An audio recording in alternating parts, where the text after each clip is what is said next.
Pourquoi le manque de confiance en soi est-il un problème? Le manque de confiance en soi peut être un véritable obstacle pour beaucoup de gens dans leur vie personnelle et professionnelle. Cela peut les empêcher de poursuivre leurs rêves, de saisir des opportunités, de prendre des décisions importantes, et même de simplement apprécier leur vie quotidienne. Le manque de confiance en soi peut être causé par de nombreux facteurs tels que des expériences passées négatives, des comparaisons constantes avec les autres, ou même une pression sociale excessive pour atteindre certaines normes. Cependant, il est important de comprendre que le manque de confiance en soi n'est pas un trait de personnalité permanent, et qu'il peut être surmonté. En adoptant certaines habitudes, et en changeant sa manière de penser, il est possible de gagner en confiance en soi, et de surmonter ses peurs et ses doutes. Dans cette vidéo, nous allons explorer 5 habitudes clés pour aider à surmonter le manque de confiance en soi, et à améliorer la qualité de vie. 1. Pratiquer l'autocompassion. L'autocompassion est une habitude puissante, qui peut vous aider à surmonter le manque de confiance en soi. Cette habitude consiste à traiter soi-même avec la même gentillesse, la même compréhension, et la même patience que vous le feriez avec un ami cher. Cela peut être difficile pour certaines personnes, car nous avons tendance à être très critiques envers nous-mêmes. Cependant, l'autocompassion peut vous aider à développer une attitude plus positive envers vous-même, et à réduire les pensées négatives, qui peuvent causer des doutes sur vos capacités. La pratique de l'autocompassion peut également vous aider à mieux gérer les échecs et les erreurs, car vous êtes plus enclin à vous donner une deuxième chance, et à apprendre de vos erreurs, plutôt que de vous blâmer, ou de vous décourager. Il y a plusieurs façons de pratiquer l'autocompassion. Vous pouvez commencer par vous parler à vous-même, comme vous le feriez avec un ami cher, avec gentillesse et compréhension. Vous pouvez également prendre soin de vous-même, en vous accordant des moments de détente, en vous offrant de petits plaisirs, et en vous rappelant que vous méritez d'être heureux.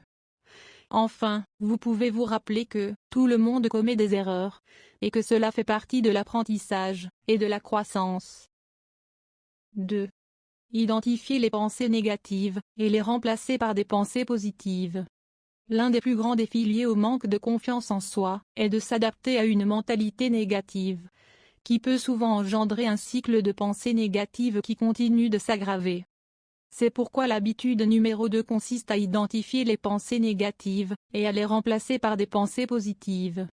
Cela peut sembler simple, mais peut être un processus difficile, si vous êtes habitué à penser de manière négative depuis longtemps. La première étape consiste à être attentif à vos propres pensées, et à identifier celles qui sont négatives.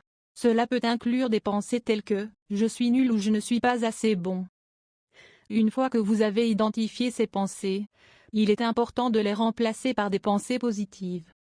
Par exemple, si vous avez une pensée négative, telle que « je suis nul », essayez de la remplacer par une pensée positive comme « je suis capable de réussir si je fais de mon mieux ». Le remplacement de pensées négatives par des pensées positives peut sembler difficile au début, mais plus vous pratiquez cette habitude, plus cela deviendra naturel pour vous. En fin de compte, cela peut vous aider à vous sentir plus confiant et plus positif dans votre vie. 3. Sortir de sa zone de confort et prendre des risques. Pour surmonter le manque de confiance en soi, il est essentiel de sortir de sa zone de confort et prendre des risques. C'est souvent la peur de l'échec qui nous retient et nous empêche de réaliser nos objectifs. Mais si nous ne prenons pas de risques, nous ne pourrons jamais atteindre notre plein potentiel. Il est important de se rappeler que chaque échec est une opportunité d'apprentissage et de croissance.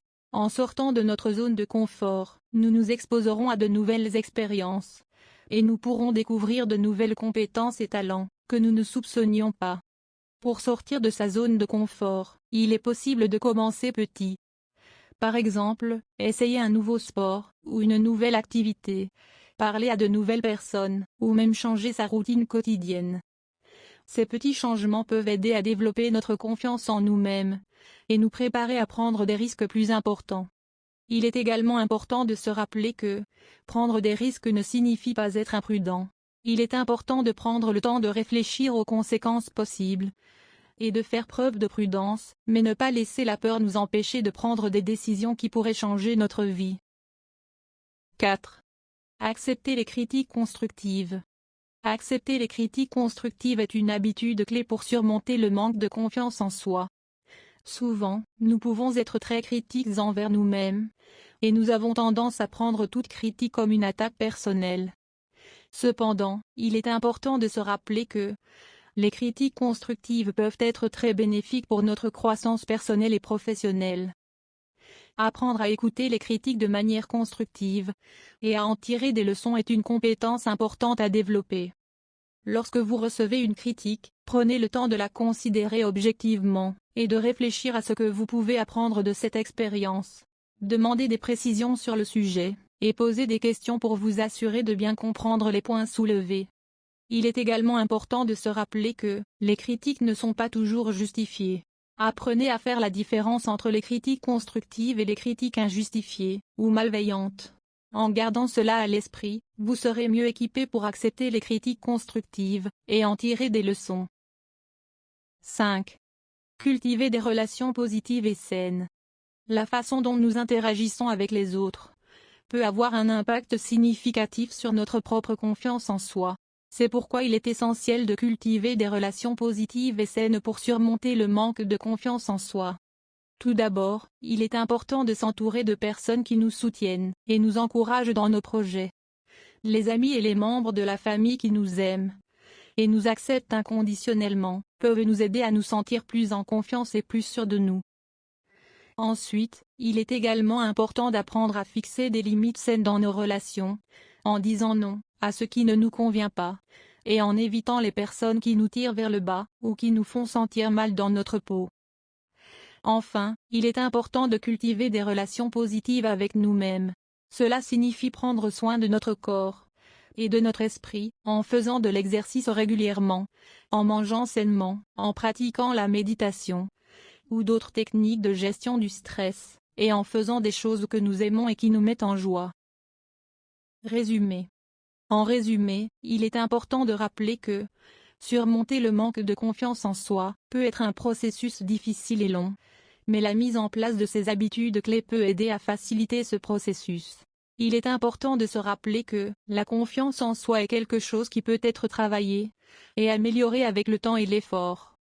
La première habitude clé est de prendre le temps chaque jour de pratiquer l'autocompassion et de se rappeler que nous sommes tous humains et que nous faisons des erreurs. La deuxième habitude est de se concentrer sur les aspects positifs de soi-même et de sa vie, et de célébrer les petites victoires. La troisième habitude est de sortir de sa zone de confort, et de faire des choses qui nous effraient, car cela peut aider à renforcer notre confiance en nous.